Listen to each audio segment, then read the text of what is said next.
Wanda was doing a great job cleaning tables. We are in Exodus chapter 14.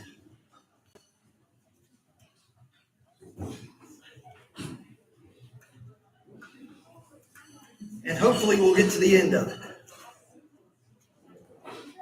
There's a good bit to cover in Exodus 14, so we'll see how fast we go through it.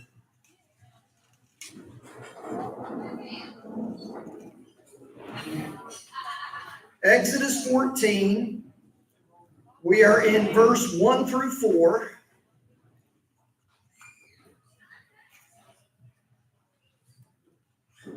And we will get started.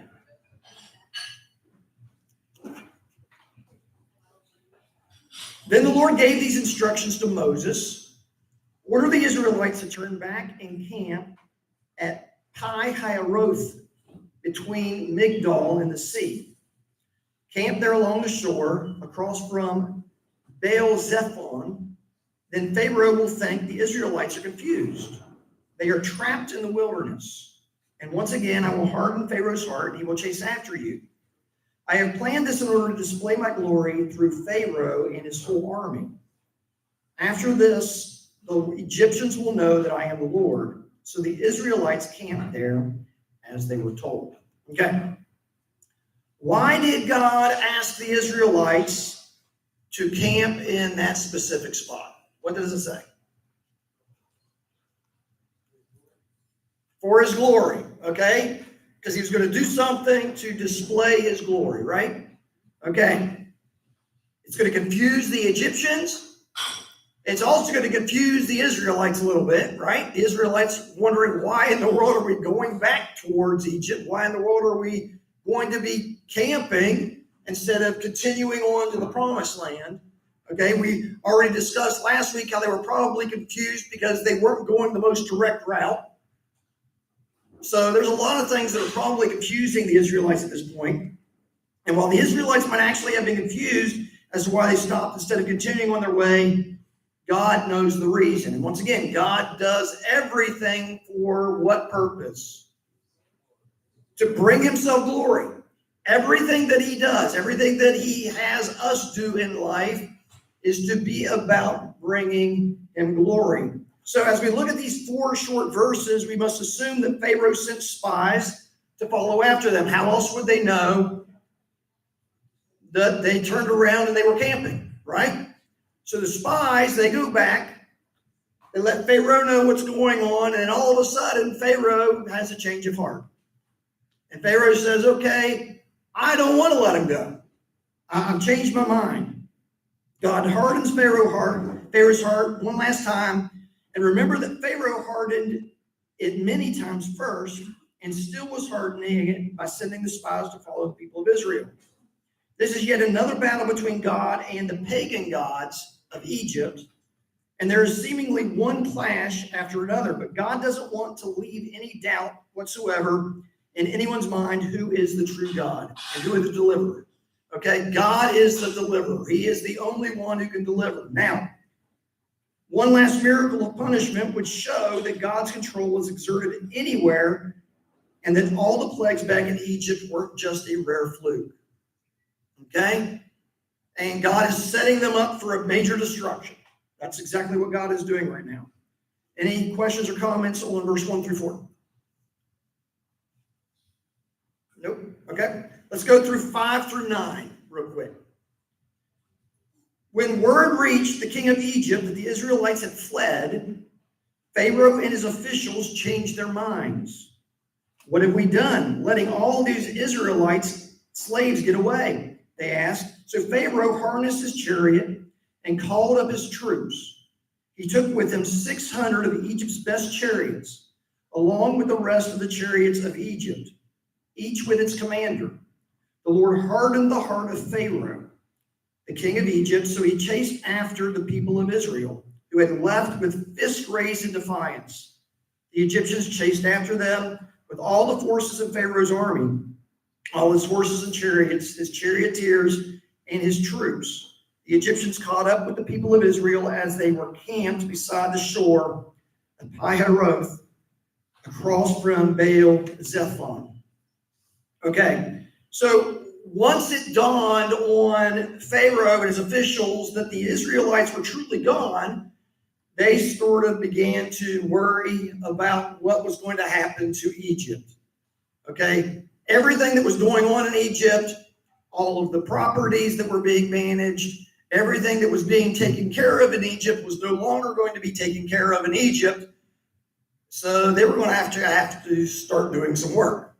Okay, the Israelites were doing all the work. Now the Egyptians are actually going to have to start doing some work. So he sort of is freaking out at this point, Pharaoh is, and he grabs his chariot and immediately goes to all of the commanders and says, hey, we need to chase after them. We need to get them back here or we're going to lose a lot of stuff. We're going to lose a lot of power because we're going to be having to do all the work instead of just sitting back and protecting our area and conquering other kingdoms.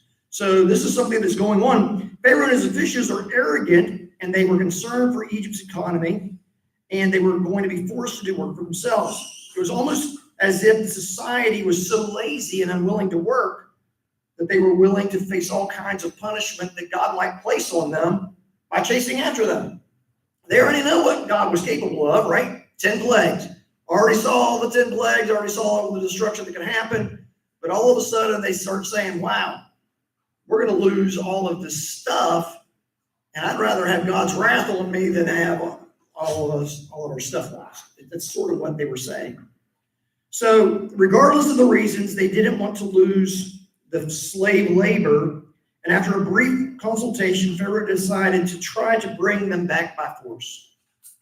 Okay? So this time his counselors appeared to agree with him. And this would have been a good time for somebody to probably stand up and say, hey, don't you remember? Last week we had the Israelites having to remember. This would have been a good time for the Egyptians to remember. Right? We've already lost the firstborn. We've already had all the plagues. And we're going to bring them back here. You know, you might want to think this through before we actually get on our chariots and drive off into the sunset. So this would be a good time for somebody to stand up, and no one did. However, no politician was brave enough to risk Pharaoh's wrath, even though they thought he was probably a bit crazy. Okay, it doesn't say that they did, but I have a feeling that some of them were probably sitting in the background saying, I don't know about this. Do we really want to bring them back and cause all the issues that we had? So Pharaoh has a short memory. It only took days to forget all the things that God had done in Egypt. It took him only days to forget his concession speech and his defeat. And it only took him days to forget that his country was completely in ruins. It took him only days to forget that at least one member of every household in Egypt had died, and he was leaving behind a legacy of death and destruction. But his pride got in the way. Okay? I can't allow them to leave. I'm going to go ahead and seek them out and bring them back. This is not surprising because it is people's natures to have short memories. Even many who saw Jesus' miracles soon turned away from him because they thought that following him was more difficult than surrendering everything and just walking away. So they just walked away. And they didn't remember the miracles. They didn't remember what Jesus had done. They didn't remember what Jesus had said. People tend to forget the things they want to forget and remember the things they want to remember. And Pharaoh and his people didn't want to remember that God was supreme. They wanted to put it out of their minds and hope that next time it might be different. Okay? We're just going to hope that something changes and we're going to be okay as we go down this road of trying to bring them back. Having a relationship with God based only on signs or something good happening in your life can be very fragile, because if something bad happens, we tend to think God has forgotten us or deserted us. When we only remember the good, and then all of a sudden the bad happens, we don't focus on the fact that God is also there in the bad. So when the good things don't happen anymore, we just tend to forget that God is good. In the last few chapters, we have studied about the memorials God instituted. They were reminded to teach the Israelites to not forget. And we too should not forget what Jesus has done, how he provided for us, how he's provided salvation, how he's provided our finances, how he's provided everything that we face in life, everything that is good, he has given us. Everything. So Pharaoh takes out after them with all of his chariots. Now, chariots were the ultimate fighting weapons of the time. Okay? If you had chariots, you had quite a formidable army. Okay? That was sort of like the tanks of today. That's really what chariots were related to. Okay, so armies that had chariots were very formidable forces. Now, they had to have good horses. No, they did. They had to have good horses to pull them and do all the things that they did. Now, infantry stood little chances against chariots. And really back then, you only had infantry or chariots. You didn't really have a whole lot of other options. Okay, so you're either doing hand-to-hand combat or you were doing something with bows and arrows, and you were doing something with a chariot. That was it. That's all you had. And once again, shooting bows and arrows from a mile away wasn't really productive. So the chariots got them in close proximity, gave them shields, gave them protection, and they could wage war. Although Israel had 600,000 men, remember, they were not men of war. None of them were trained in war. They were trained in slavery, right? That's what they've been trained in. Well, to an extent, they were refugees. They were in a foreign land that they didn't want to be in. And once again, they had never fought. They had never been trained to fight. They didn't have any weapons. They wouldn't have been organized. So they wouldn't have had horses, wouldn't have had chariots. Tactically, they were unfamiliar with the area around them. They didn't know where the high ground was. They didn't know where the low ground was. They didn't know where anything was for a tactical advantage. So as you're sitting here looking at this, they were also burdened with protecting their wives and children, all while they were in an encampment. And all of a sudden, Egypt is rolling up with all of their armament, with everything that they have pretty much.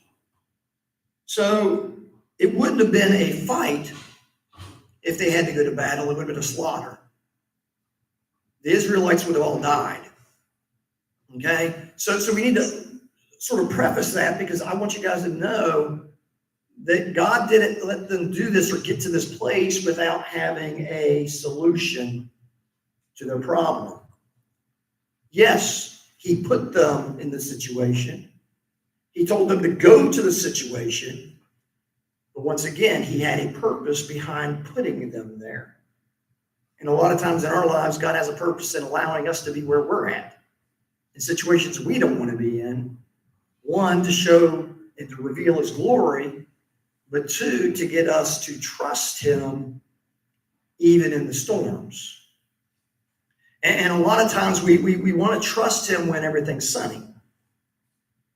And it's easy to trust him when things are sunny, but when the storms rage, it's easier to turn away from him and to lack that trust. And that's what the Israelites are really dealing with right now. They aren't fully on board with what God is doing, and God is trying to get them to understand, hey, I brought you out of Egypt. I'm not going to bring you out of Egypt just so that you could die, but that's exactly what the Israelites develop in their minds, that this is where we're going to die. This is how we're going to finish our lives. So that brings us to verse 10 through 12. And as Pharaoh approached, the people of Israel looked up and panicked when they saw the Egyptians overtaking them. They cried out to the Lord, and they said to Moses, "Why did you bring us out here to die in the wilderness? Weren't there enough graves for us in Egypt? What have you done to us? Why did you make us leave Egypt? Didn't we tell you this would happen while we were still in Egypt? We said, leave us alone. Let us be slaves to the Egyptians. It's better to be a slave in Egypt than a corpse in the wilderness." So dramatic. I mean, it's just overly dramatic. I mean, that's the perfect example of woe is me. right? I mean, my life is miserable. How's your life so miserable? God just brought you out of Egypt. God just told you to remember. We just had this celebration about remembering. Obviously, They're not anywhere near where they did be with their faith, right? Because all they're doing is complaining. All they're doing is whining. So, why do you think their faith was so weak, even though they saw so many miracles? Fear? Human beings? Okay. Anybody else? you're just used to seeing darkness and nothing but gloom and doom every single day for generations. And this is what this is all they've ever known. Okay. So when you're in a completely new environment, there is some fear there, but there's also trepidation. When there's any kind of change in your life, even if it's good, it does something to your brain that you're just like, it puts you in an uncomfortable place. And I think that they had every expectation to be in that frame of mind because they've never known anything. Okay, Robert? They were lacking in faith. Lacking in faith. They didn't Yeah. have true, strong faith. Okay. How many years were they in Egypt? Over 100. 400 years, right? Okay. And in that 400 years, does it say anything about their relationship with God? How they continued to grow in the faith, how they continued to develop, how the faith of Joseph became the faith of the people? Does it say anything about that? The Egyptians didn't take on their faith. It didn't permeate. Right. So what happened is the Israelites took on the Egyptians' belief in many cases.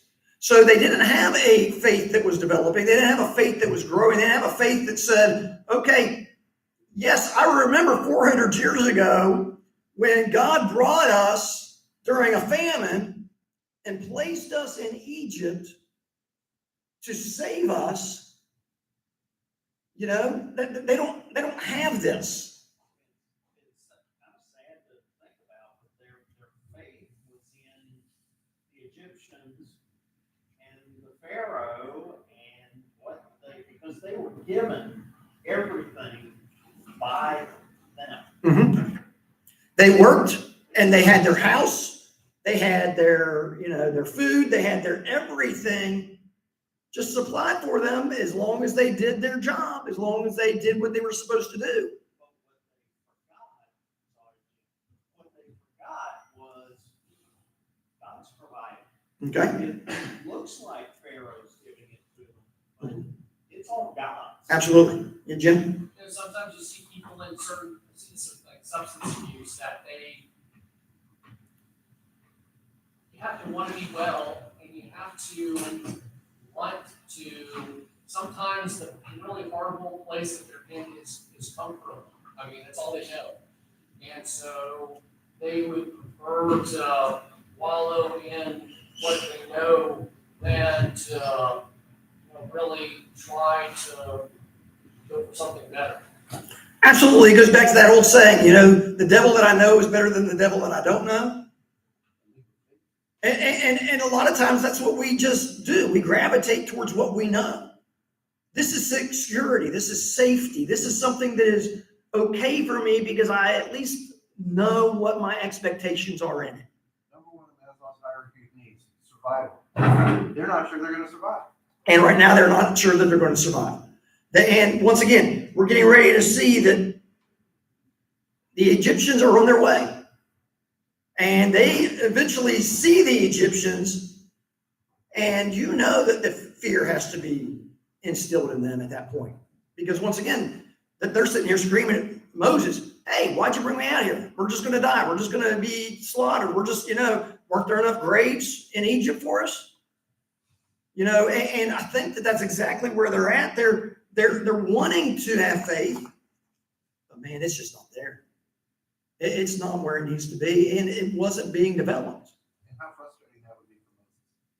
Absolutely. But once again, where was Moses just 4 months earlier? And he was doing the same thing.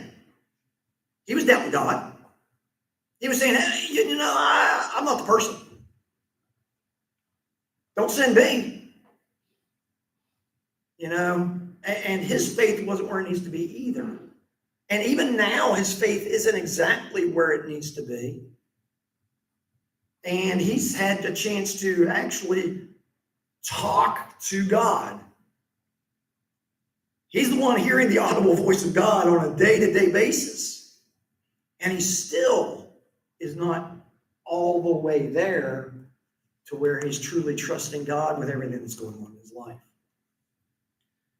So their fear shows their lack of faith, but it seems that they too had already forgotten the miracles that God had just done. In the face of this new threat, they didn't quite have the confidence that God would deliver them. Instead of the faith, they received panic. And that's a reality for so many people. If we really feel confident right after a victory or an answer to prayer that shows God is listening, even when the next trial comes along, many lose their faith again. We could have just overcome the greatest situation in our lives. And then something bad happens and our faith goes out the window. And we immediately go into this panic mode of, what am I going to do? And the reality is if God did it once, he can do it again. And if he can't do it again, or if he doesn't do it again, not that he can't, but if he doesn't do it again, God has a reason. He has a plan. Once again, it brings him glory. Even in our death, he's glorified. Even if the world takes our life from us, he's glorified. In all things, he receives the glory. And that's hard for us to grasp. Even though they slay me, yet I will serve him. And so many times it's hard to get there. It's hard to get to the place where we trust God even when everything looks like it's destruction ahead. Like everything ahead of us is completely going to destroy us.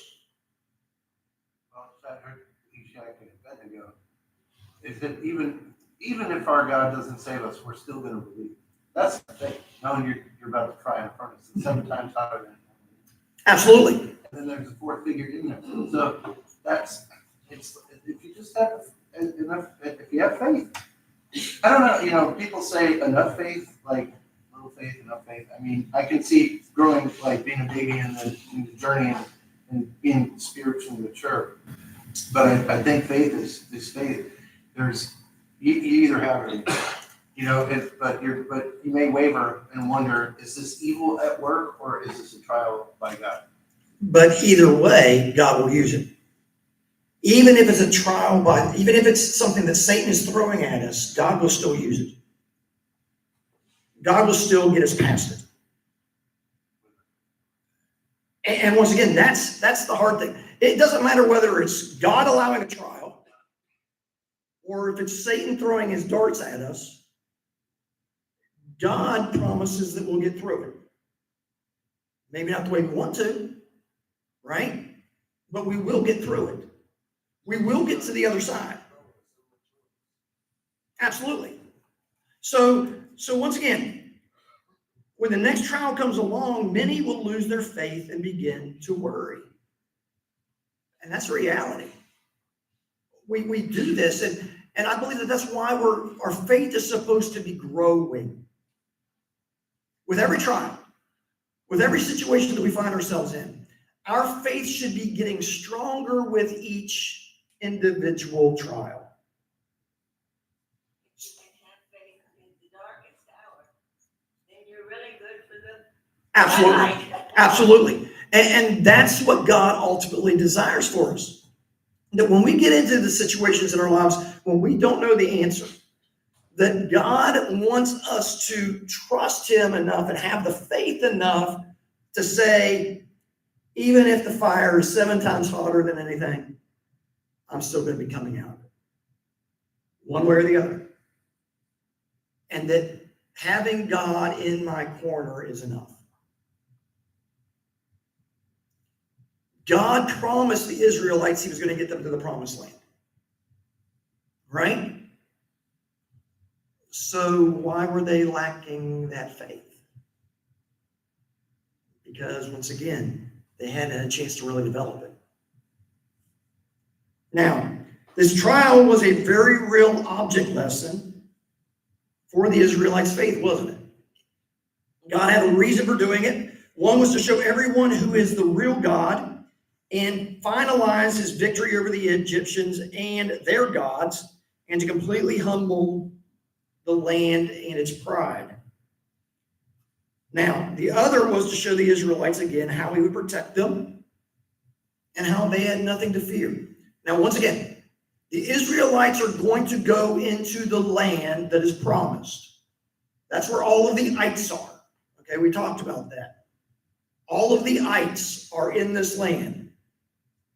Now, if they don't believe that God can get them through what they're facing now, they'll never go into the promise. They'll never walk into the land because they'll always be afraid.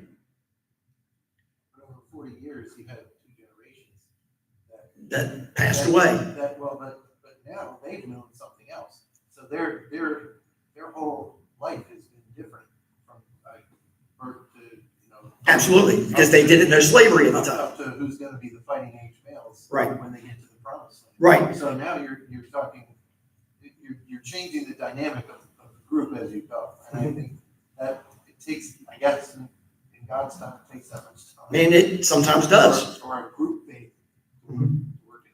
So later during their time in the wilderness, He would remind them again and again that He had delivered them from the Egyptians, that He had parted the Red Sea. Do you think that most people today live their lives a lot like the Israelites?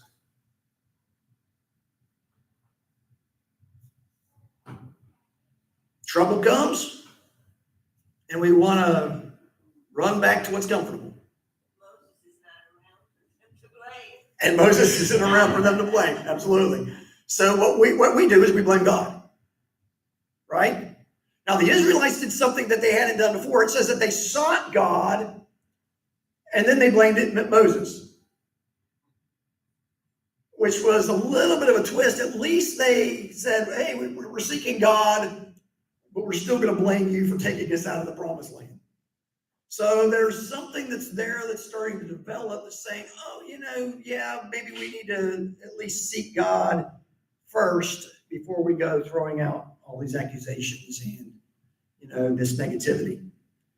The Israelites did cry out to the Lord, which is to their credit. Difficult circumstances tend to cause people to turn to God, though, especially when they have no hope to solve the problem on their own.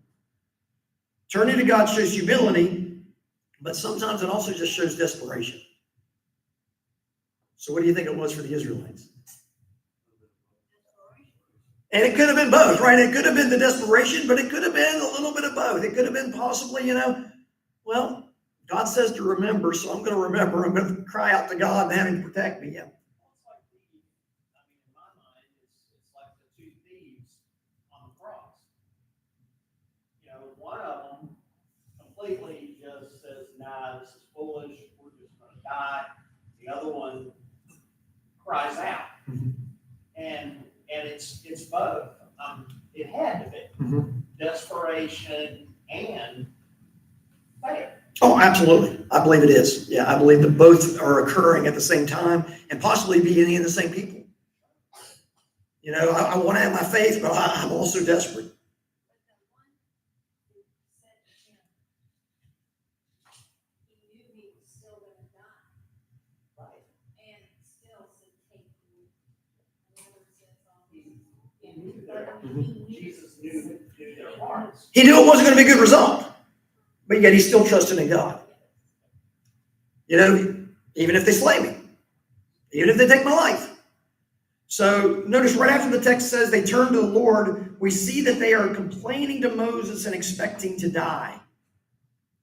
They don't have much confidence in the Lord, at least at this point. And this is the first of many times when they are going to complain to Moses and show interest in returning to Egypt. Now, this isn't just the first time. This isn't going to be the last time. They're going to continue to go to Moses and say, hey, let's go back. Okay? Where we were is better than where we're going. Well, you don't know where you're going because you haven't gotten there yet.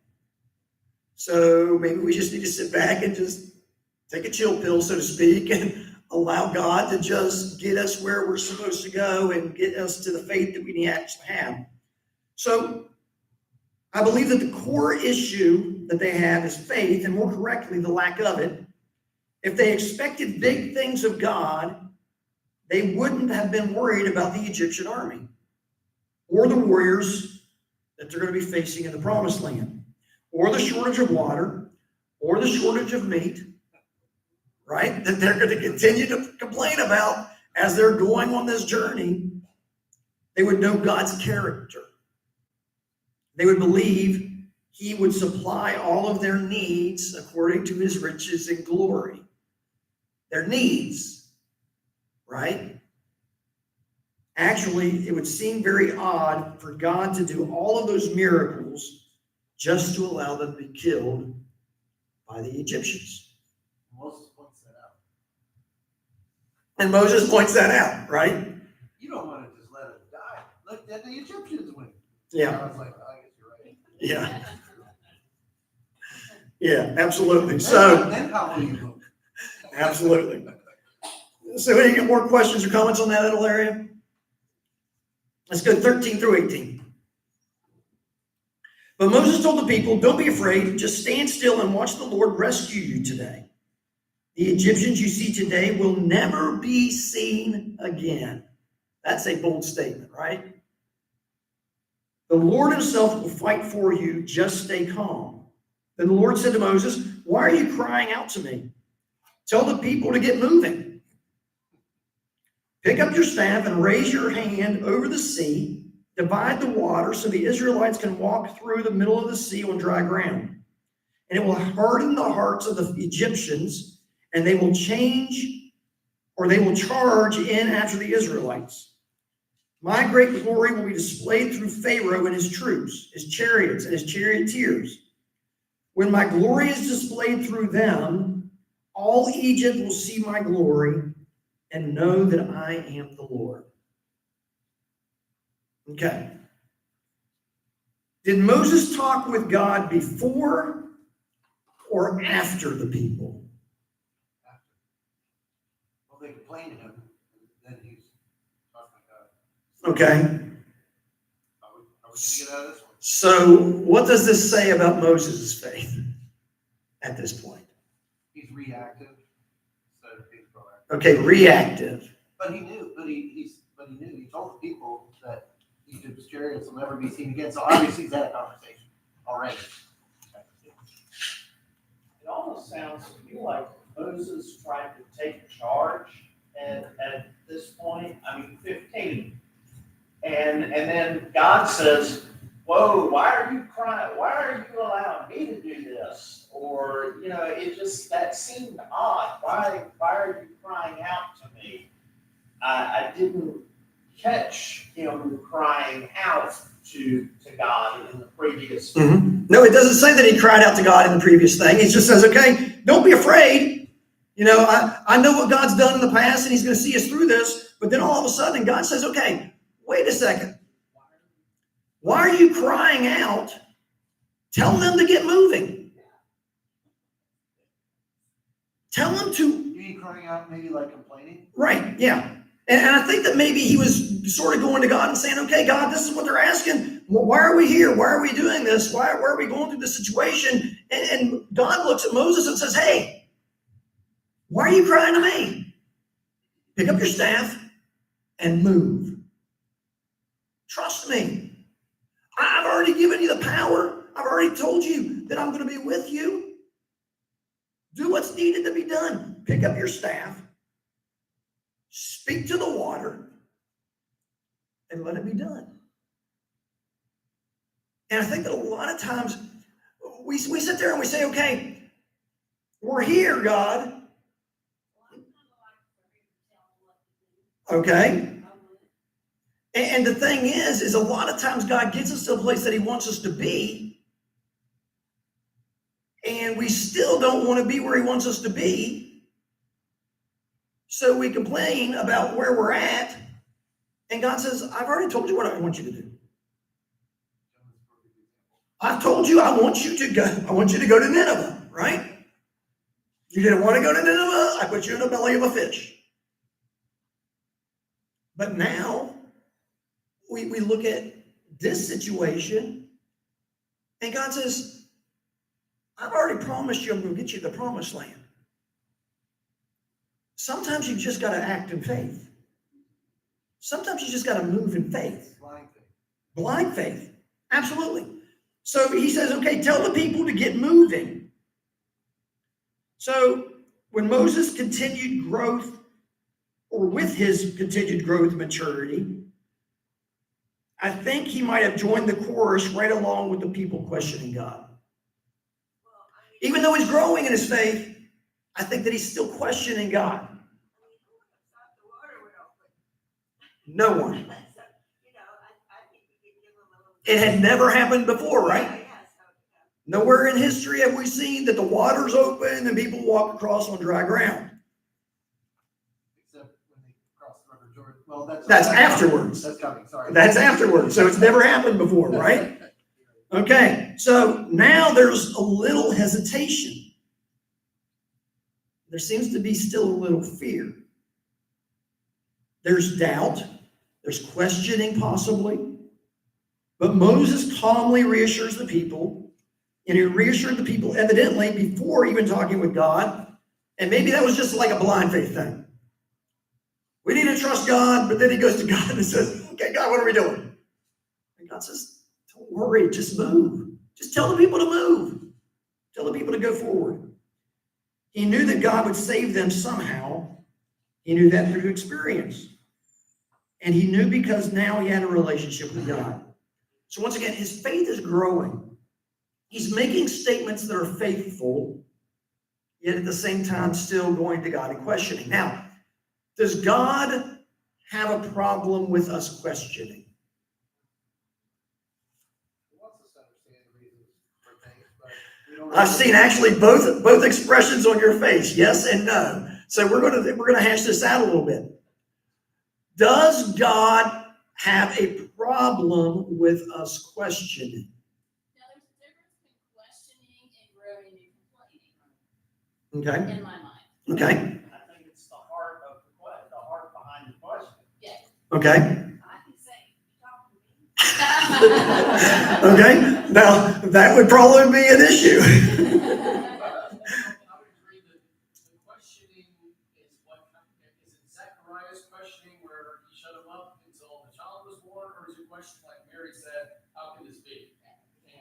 And one is a real question of, I don't understand, can you explain it a little bit further? Mhm. And one is like, you gotta be kidding me. A doubting question. Right. And I believe that that's exactly true. If the question is a doubtful question, like a, I don't believe this is going to happen question, or I don't trust you question, Aren't there enough graves in Egypt? right. That's, if there are enough graves in Egypt, or there are not enough graves in Egypt, that's the wrong question to ask God. Asking God, please help me to understand. That's asking for wisdom. I mean, it tells us specifically. But once again, it's not questioning his authority in the situation, but it is going to God and saying, help me, Like, will you show me? show me. I need to understand. Get me to the place that my faith isn't where it is currently, but where it needs to be. Because I can't get there until you help me get there. So questioning God is okay as long as it's done the right way. And there is a right way and a wrong way. Yeah. I always had a problem with Abraham and his, well, what if there's three? Yeah. Yeah. Well, what if there's two? But I think his heart was in the right place. Well, he wanted to save people. Yeah. That was what his whole heart was. He wanted to save people. Yeah. But God said, I'm going to destroy it all.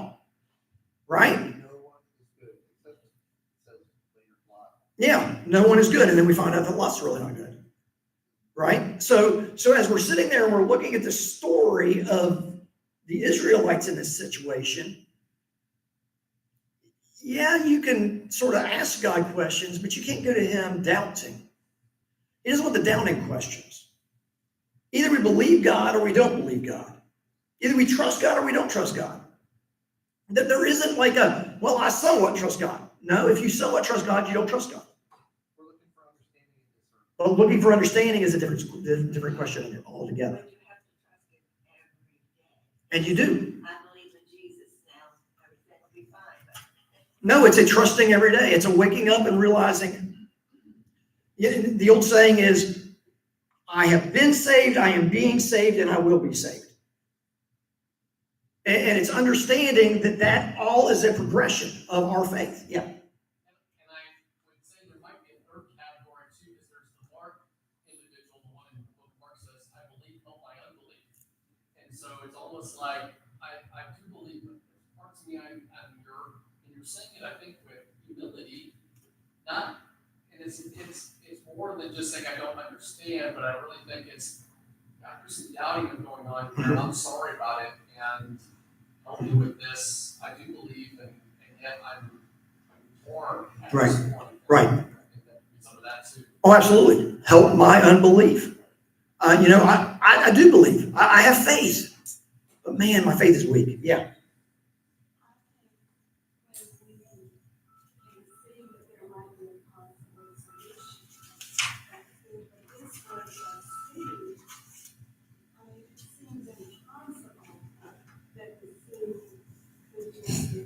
That seems like a possibility. Right. And I think that's where faith is hard, when we see there's no possible solution. No, it is. That's a very hard place. And once again, I believe that they're facing that right now. I mean, they're looking out and they're seeing something to be afraid of. I mean, if you had somebody come into this church building with a gun in his hand and he starts waving it around, threatening people, how are we going to react? Are we going to stand there and say, God's got me? Most people will be scattering and running under the tables and running out of the doors. Pick up our staff. We're not going to pick up our staff. We might pick up our staff and run, but we're not going to just stand there and face the enemy that is coming in. Most people won't, right? And does that mean that you don't have faith in God? I don't think so. I think it's just human fear. We have fears. There are times that fears come up inside of us that we can't control. And once again, it's great to go to God afterwards and say, hey, I believe, but help my unbelief. I trust you, but help me trust you more. So escape through the Red Sea. Let's read that one real quick. Exodus 14, 13 through 18. Moses told the people, don't be afraid. Just stand still and watch the Lord rescue you today. We saw that, right? We just read that. The Egyptians you see today will never be seen again. Now, maturing and growing is a process. We don't have to wait to have faith in God. Our everyday experiences, our trials, our time in the Word can strengthen our faith. If you want to grow in your faith, you have to spend time in prayer. You have to spend time in trials. And you have to spend time in the Word of God, truly strengthening your faith. Faith comes by what? The Word of God. So if you're not in the Word of God, you're not going to develop your faith. weak study time means weak faith. Not being in the Word of God means you're not going to have a strong faith. Because faith comes through hearing the Word of God. That's where it comes from. He said that the Lord would fight for them while they stood still. God did this many times to them throughout their history.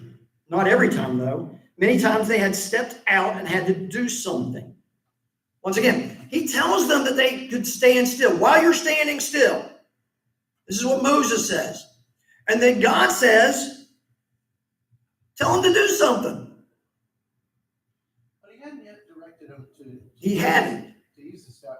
Now, that makes me wonder, like, is he wanting Moses to be proactive and says, in the name of God? I think that what he's wanting him to do is to do something in faith, to move in faith. But like on his own, like No. making decisions, but But once again, what did he do? doing God's will. But he went to the Israelites first, right? He goes to the Israelites first and he says, okay, I want you to do this. I want you to stand still. I want you to watch the Lord rescue you today. The Egyptians you see today will never be seen again. Right? The Lord is going to fight for you.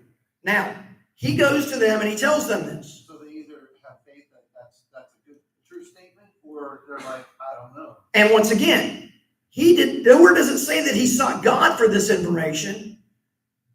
He goes to the Israelites and says, this is what I want you to do. Well, God says, well, why are you crying out to me? Tell the people to get moving. Now I want you to pick up your staff, raise your hand over the sea, and move forward. So Moses, I believe he wants Moses to do things sort of in a trusting way that God's going to answer it, but you still have to seek God. You have to go to God and say, okay, God, what do you want me to do? And at this point, I believe that Moses is saying, okay, I'm going to trust you in faith, but I'm just going to tell you to stand still. Well, God didn't want him to stand still. God wanted them to do something. He wanted them to step into the raging river or the raging sea in front of them that is going to be opened up and trust that they could walk all the way across the sea and never get hurt, not get drowned with water, not get attacked with the army. God kind of put them in a situation where they didn't really have a choice. And they didn't have a choice. And that's why he puts them in that situation, because he wants their faith to develop. And without the trial, their faith was never going to get where it needed to be. Faith always involves an action. Absolutely. And that is something that is hard for people to learn. That's a word, faith without words is dead. So you have to participate. Faith is an action. We have to put it into an action. We can say that we have faith all day long, but until we act on that faith, it's not truly faith. It's not shown. You know, I could sit there and say, I believe that the stage is going to hold me. But if I never climbed up here on the stage to prove that the stage would hold me, that's not faith in the stage. If you sit in a chair, you believe, you have faith that that chair is going to hold you, right? So you sit down until that chair doesn't hold you. You're going to have faith in that chair, but you did an action. You tried it out. And in the same way, God's trying to get the Israelites to understand, you've got to trust me enough to do what I tell you to do and not even question it. I don't want you to question it. And they don't even have to wonder about it. He's telling them directly. This is what I want you to do. Absolutely. This is what I want you to do. So, whatever their role was, active or passive, which I believe that they had to do, they had to step into the water. They had to step into not only the water, but the dry ground where the water used to be. But God is the one who fought for them. And God still does this today in our lives. Sometimes he says, be still and know that I am God. But other times he says, step out in faith and trust me with what I've already told you. If I've asked you to do something, just do it. And just trust me. It's going to be okay. Evidently, their crying out was confused, panicked, and desperate.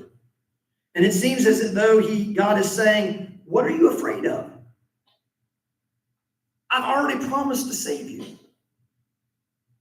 And the Israelites did actually have a role of sorts. They had to step into the water or step into the dry ground where the water used to be.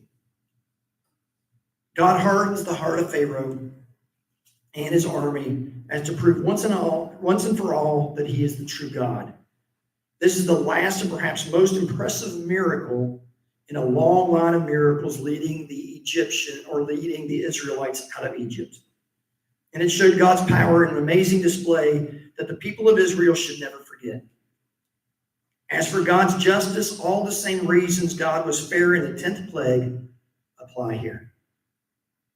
Why did they wipe out a whole nation of army? Why did God do that? To glorify himself. Still to glorify himself. Yeah, so that people would know that he's the one true God. Okay, still to glorify himself. And so many people will look at different situations and say, well, why did God allow that to happen? Surely there were good people there. Well, are there good people? What does the Bible say? Not even one. Not one. Not one. All are guilty. All are deserving of destruction. But yet God gives grace and mercy. Well, and I think God's intent can be multifaceted too. I think one is to glorify him, but two, he knew that with the heart and heart, they were going to continually go after the Israelites if they survived. And I think third is that finally he was hoping the Israelites would gain some comfort in disposing of them so that they wouldn't continually look back behind their shoulders. Keep looking behind them. Yep. It's still glorifying God. I think he's big enough. No, he does multifaceted things. Absolutely. He does. These people have been beaten down, just beaten down for so many years, year after year. And it's hard to come back from that. No, it is. Once again, there's that memory, that muscle memory type thing. This is what we've had. This is what we've dealt with. This is what we faced. And it's hard to get past that. That's why God's wanting to show them all this stuff. That's why I want you to get here. That's where I'm trying to show you. Yes, I'll provide. I'll open the water up. You'll walk across on dry land. You're not going to get hurt. You're not even going to get your toe stubbed. You're going to get across here without a problem. So Exodus 14, 19 through 20, and this is where I'm going to stop. And we will finish the rest of it next week. Then the angel of God who had been leading the people of Israel moved to the rear of the camp, and the pillar of cloud also moved from the front and stood behind them, and the cloud settled between the Egyptians and the Israelite camps. As darkness fell, the cloud turned to fire, lighting up the night. But the Egyptians and Israelites did not approach each other all night. So what was the original purpose of the cloud? Well, it says in mind that the Egyptians saw it in the darkness. They couldn't find the Israelites. Okay, but what was the original reason for the The guide was. what? To lead them. Okay? So the cloud that once led them is now doing what? Protecting them.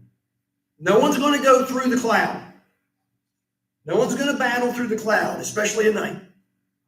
Can't see what you're doing. Okay? So the angel of God appears to be Jesus pre-incarnate here. Okay? And I have proof for that. The fact that he appears in the cloud just like God did talking to Moses is strong evidence.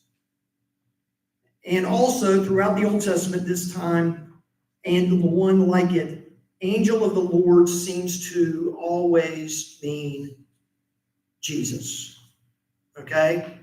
So when it's the angel of the Lord, more times than not, it's Jesus. The angel of the Lord went and saw Abraham, right?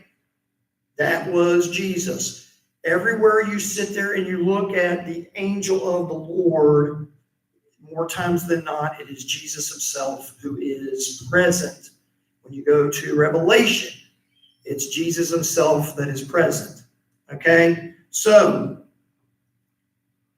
God protected them from the Egyptians for the night, sort of setting up a God-staged dramatic pause before something big is about to happen. Movies depict this as a pillar of fire spreading out and a wall of fire separating the camps.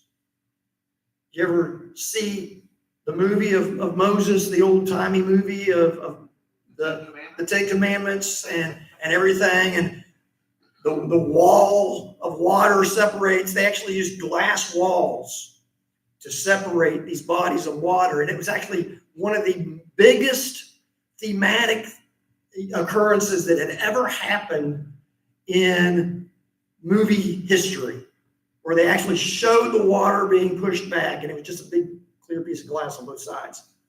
Well, can you imagine actually being there and actually seeing that happen eventually, or even looking at the fire and the cloud, and you have all of the fire and you have all of the cloud, and how it would just be all around you, and how it would be encompassing you and just protecting you.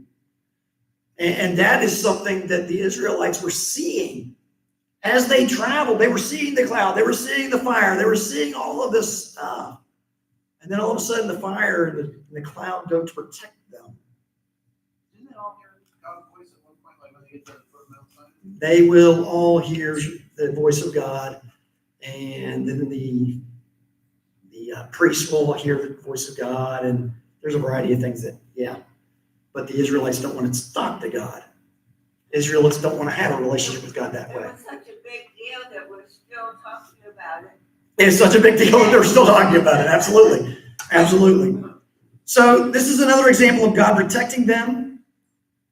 The phrase God being a hedge of protection around someone or something comes partially from this verse, because he made an actual barrier to protect them. That's what he did. So any questions on the first 20 verses, or any comments on the first 20 verses? God's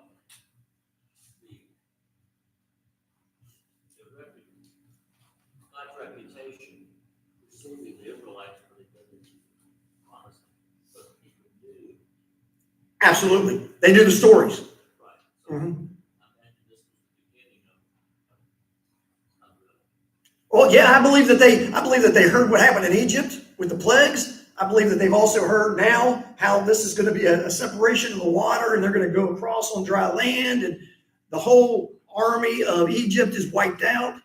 And then, well, 40 years later, they do it again, and the water opens up, and they go across on dry land, and they enter into the promised land. So the stories have got to be told about that as well. I mean, you get to a place where a city, a fortified city, doesn't come out and battle the Israelites as they're marching around a wall because they're afraid of the Israelites, who aren't even an army at that time. They were afraid of the God of the Israelites, absolutely. So it precedes them. It does. It goes before them, and that's what God is doing. But God does that for us each and every day. He promises to go before us. Have no fear. He is the one who goes before us. Okay? Anybody else? Okay. We will close for the night and go to prayer.